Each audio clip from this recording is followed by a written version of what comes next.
जो हमने देखा था इससे पहले वाले वीडियो में, जिसमें से हम लोग खत्म किए थे कि जिसमें कि क्या होता कि एक उनका जो लक्ष्मी का बड़ा लड़का जो है अच्युत, वो पल भर को नहीं बैठता है और रेत की बोरियां डालने के लिए फिर जैसे ही पहला डालता है तो फिर दूसरे डालने के लिए दौड़ जाता है।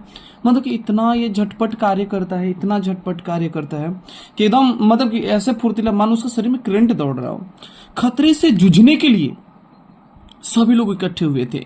मेन बात है कि बहुत बड़ा खतरा था, इसलिए सब लोग एक्टिव था ना। एक्टिव करने के लिए एकदम मत पूछिए कि अब कितना एनर्जी है, जिसमें एनर्जी भी ना हो उसके अंग अंग में ऊर्जा दौड़ रही है।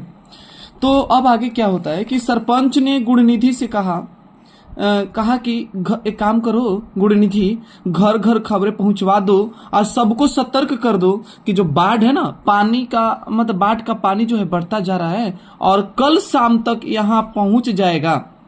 ये कौन बोल रहा है? सरपंच बोला है। किससे? गुणनिधि से बोल रहा है। और कल तक पहुंच ही जाएगा और दूसरे दिन सुबह एयर समा बालीकुंदा अर्थात एक जगह है, एक मुंह से दूसरे मुंह को होती हुई यह बात जो है हवा की तरह चारों तरफ फैल गई। मतलब कि ये समा जाएगा, मतलब कि एकदम बिल्कुल पानी जो है बहुत बढ़ जाएगा। और ये बोल रहा है कि जो इसका मुंह जो है ना, एक मुंह से दूसरे मुंह तक क्या समा जाएगा हवा की तरह। जो बातें है ना बहुत फैल गई। जैसे ही ये बात सरपंच बोले तो ये बात सरपंच का जो है पूरे गांव में 1 मिनट नहीं लगा, हवा की तरफ फैल गई और किसी को प्रचार करने की जरूरत ही नहीं पड़ी। कोई बुलावा भेजा तक नहीं, मतलब कोई गया तक नहीं बोलने की, नहीं भाई जाके कहने से जल्दी हो जाएगा, कोई बोला तक नहीं। अब ऑटोमेटिक ये सब बातें हो गई। सोचो कितनी मतलब देखो, जब मौत की चीज आती है ना तो बड़ी जल्दी फैलती है ना। और एक और साथ ही साथ कुछ गलत बातें भी होना तो बहुत हवा की तरह बड़ी फैलती है, अच्छी चीजें बड़ी मुश्किल हो जाते फैलना। लेकिन खैर चलिए इस चैप्टर में आगे क्या होता है। गांव के युवक बाढ़ के पानी का मुकाबला करने के लिए निकल पड़े। आशंका से सिहर उठे वृद्ध। हाँ, ये बातें जैसे सुनी, जो बड़े बड़े बूढ़े लोग थे वो थोड़ा उनका रूह कांप जाता था। और महिला और अक्षम तथा कमजोर लोग, क्योंकि वही लोग कांप जाते थे जो करने में मतलब अक्षम थे, कर ही नहीं पाते थे। पहले बाढ़ पहली बार नहीं आ रही है, ऐसा नहीं है कि पहला बार आ रही है इसलिए डर रही है, नहीं। अरे पहले भी कई बार आ चुकी है और आएगी भी शायद, है ना। लेकिन एक एक बाढ़ जो है ना जमाना याद दिलाता है। जैसे हम लोग बोलते हैं नानी याद दिलाती है, वैसे ही जमाना याद दिला दे रहा है। लोगों की कमर तोड़ डालने की वजह से, मेन बात ये इस वजह से डर है कि नुकसान बहुत भारी हो रहा है ना, और नुकसान की भरपाई कैसे किया जाए, इस वजह से लोगों को डर देह में हो जा रहा है। यह बाढ़ सन 55, अब 55 क्या 1955 आ जाएगा, तो मैं देलई बांध तोड़ने वाली बाढ़ से बड़ी होगी या छोटी होगी नहीं कहा जा सकता। नदी के बांध से उतरते वक्त लक्ष्मी ने कहा, जुटे रहो बच्चे, पानी में रहकर मगरमच्छ से बैर रखना तो मुश्किल है। बाढ़ अपने रास्ते जाएगा, तुम अपने रास्ते काम में जुटे रहो। और ये बात बोली कि बाढ़ तो अपना है, मतलब बाढ़ अपना रास्ते जाएगा, लेकिन अपने कर्तव्य से पीछे नहीं हटना चाहिए। कब तक से हटोगे? एकदम बिल्कुल डटे रहो। एकदम हौसला दे रही है, बिल्कुल देना चाहिए। कोई काम करता है ना तो हमेशा हौसला, पॉजिटिव माइंड रखना चाहिए हमेशा। कोई कार्य करो तो पॉजिटिव माइंड, निगेटिव माइंड थोड़ा लेस मात्र भी नहीं होना चाहिए। थोड़ा सा भी लेस मात्र निगेटिव हो जाएगा तो समझ जाइए हालत खराब कर देगा। क्यों? कि थोड़ी सी निगेटिव सब पूरे, समझ रहे हैं, पूरे थोड़ा सा अगर कहीं घर में थोड़ा सा एक जगह पिलर खराब हो गया तो समझो पूरे घर को ढहाने में सक्षम बना सकता है। तो सावधान रहिए कि इस बात को कि कभी भी अपने अंदर नकारात्मक शक्तियां नहीं जुटनी चाहिए। नकारात्मक शक्तियां का मतलब क्या होता है? नकारात्मक यही होता है कि जो कि आप कभी गलत सोच रहे हैं, नहीं ये हमसे नहीं होगा, हम नहीं कर सकते हैं। कुछ ऐसा चीज नहीं, आप कर सकते हैं, बस आपको हौसला होना जरूरी है। जब तक शरीर में हौसला नहीं रहेगा, मन में हौसला नहीं रहेगा, आप करके भी हार जाएंगे। क्योंकि सिंपल सी बात है, पहले ही से आप नकारात्मक चीज सोच रहे हैं, इसीलिए हमेशा पॉजिटिव। और दूसरी बात ये हम आपको कहना चाहते हैं कि अगर आप सकारात्मक नहीं सोचते, नकारात्मक क्यों सोच सकते हैं? क्यों? आखिर क्यों सोचेंगे? जब सकारात्मक नहीं सोच सकते तो नकारात्मक सोचने की क्या बात होती है या क्या फायदा है? तो उससे अच्छा है कि अगर सकारात्मक सोचते हैं तो हमें फायदा होगा, नकारात्मक घाटा होगा, तो क्यों नहीं हम सकारात्मक सोचें। तो चलिए आगे पढ़ते हैं। लक्ष्मण का मिट्टी की दीवार और पुआल के छप्पर से बना दलई बांध से कुछ दूरी पर है। ये जो दलई बांध है ना, उस कुछ दूरी पर इनका लक्ष्मण का क्या घर है, मतलब लक्ष्मी का घर है, समझिए। घर के चबूतरे पर बैठने से बांध दिखता है। जो वो चबूतरा, पहले पहले घर का चबूतरा बड़ा बड़ा ऊंचा ऊंचा होता था, घर से ऊंचा नहीं बल्कि ऊंचा होता था, मतलब ऐसे थोड़ा बड़ा हो जाता था। वहां से अगर खड़ा होकर देखने पर क्या दिखता था? बांध दिखता था। अगर वो सोचो छप्पर पे बैठ जाने पर नदी के पानी ही दिखने लगता था। सोचो कितना क्वालिटी है। इस गांव के इतिहास के साथ नदी का इतिहास भी लिखा है। क्यों लिखा है? क्योंकि हमेशा बढ़ाया गया। दिलई बांध की मिट्टी में कई लोग का परिश्रम, पसीना और खून मिला है। क्यों भाई? क्योंकि इसलिए मिला है क्योंकि हर लोग ने उसमें मेहनत किया है। हर लोग, बच्चे से लेकर बूढ़े तक किया है। नदी की बाढ़ का विकराल रूप देखने के बावजूद मनुष्य वहां से खिसका तक नहीं। सोचो, इतना खतरनाक देखने के बावजूद भी बाढ़ आया, नुकसान किया, बर्बाद किया, फिर भी लोग हटने को नाम ही नहीं ले रहे। नदी के किनारे ही घर बना है। उसने इस तरह नगर और जनपद बनते गए और सभ्यता का विकास होता गया। नदी के किनारे मनुष्य के सुख दुख का गीत गाती हुई नदी बह रही है। और क्या, उसका पानी पीकर भी सोचो, वहां के सुख दुख भी हुआ, साथ ही साथ पानी लोग पिए, उसी पानी से खेत भी सींचे, अनाज भी उत्पन्न किए। सोचिए, वहां सब कुछ हुआ। नदी की उपजाऊ मिट्टी ने जमीन को उर्वर भी बनाया। जाल डालकर थोड़ी सी मछलियां भी लोग पकड़े। सोचिए, थोड़ा ही नहीं, बहुत काम किया पानी से। सुख चैन से खाना खाते हैं लोग। बाढ़ आई है, सोचो, वहीं पानी आज विकराल रूप ले ली है। बाढ़ आ गई है, बाढ़ के घेरे को तहस नहस किया, पर नदी को किसी ने शत्रु नहीं कहा, क्योंकि उसने पूरे जीवन दान दिया ना, जीवन दिया। न कि कोई उसका किनारा छोड़कर भागा है, बल्कि उसी की ओर देखकर मन ही मन कहा है कि शरारती, जिस प्रकार के नटखट लड़का शरारती करते हैं, उसी प्रकार ये लोग मतलब बोल रहा है कि शरारती नटखट बच्चे की तरह लोगों को परेशान कर रही है। हाँ, थोड़ा मान जाओ। खुद ब खुद मान जाएगी, अपने रास्ते चले जाएगी। हमारी नदी हमारा ही गीत गाती हुई मुहाने पर आ बह जाएगी। नाव को पतवार से खेते हुए भंज संगीत गाएगी। माझी जो है भंज संगीत गाएगा। लक्ष्मी के दिन में बेशुमार आशंकाएं उठती है। बीच बीच में उसका सीना तड़क उठता है। डर लगता है ना, मान लो कब क्या हो जाए। देखो, असल में क्या है ना कि जो खतरा देखा है ना, वो खतरा से डर ही रहा है। अभी तक अभी नहीं कहा जा सकता नहीं डरा है, अभी उसके अंदर भी रूह कांप रहा है, डर का भावना बनी हुई है। और वो लक्ष्मी को पहले हुए रोए, क्योंकि वहां की देखो, असल में आई तो शादी करके कहीं और से। तो अब जो लोग वैसा घटना नहीं देखा है तो बार बार आएगा तो उनको सिहर जाएगा। आज जो लोग पहले से ऑलरेडी है तो उनके लिए कोई नॉर्मल बात नहीं होती, उनको बड़ा चीज बात नहीं होती, नॉर्मल बात होती है। तो ये जो बार बार जैसे ही लक्ष्मी जब सोच रही है ना, वैसे उसको शंका से सीना तड़क मतलब धड़क जा रहा है, अजीब सा हो जा रहा है। मन में अच्छे बुरे ख्याल आते हैं, कहीं विपत्तियां वाकई न आ जाए, ऐसा सोचकर सतर्क होते हुए उसने एक बोरे में थोड़ा सा चूड़ा समझिए, 2 कांसे के बर्तन अंगोछा भर लिया।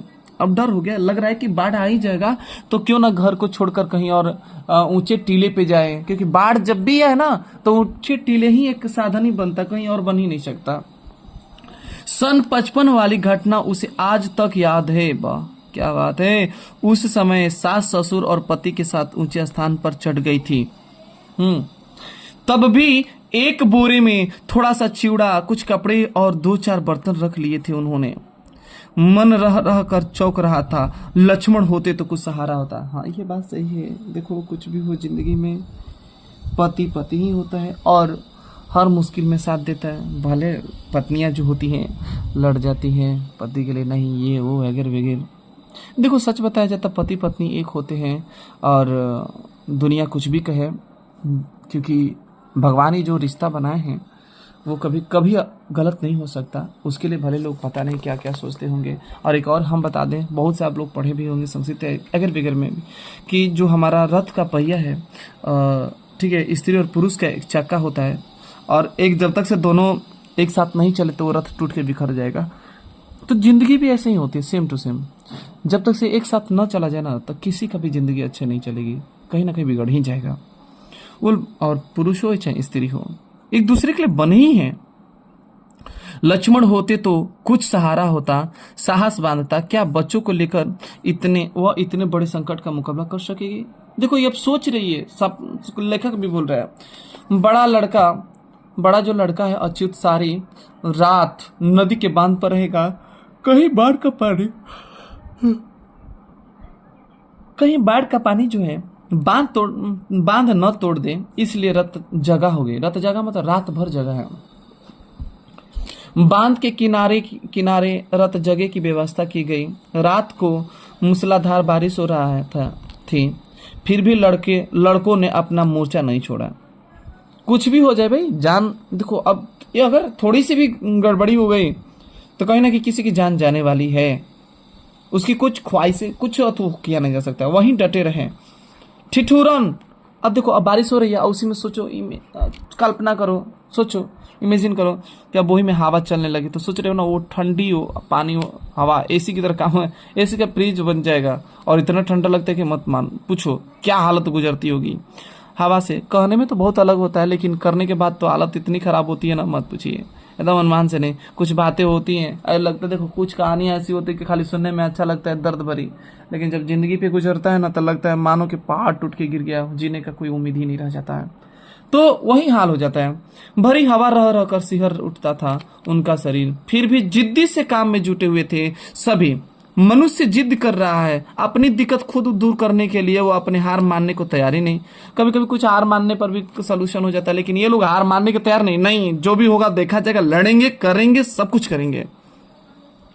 लक्ष्मी अपने दोनों लड़कियों और छोटे बेटे को सुलाकर गुहाल में गई। गुहाल मतलब क्या है?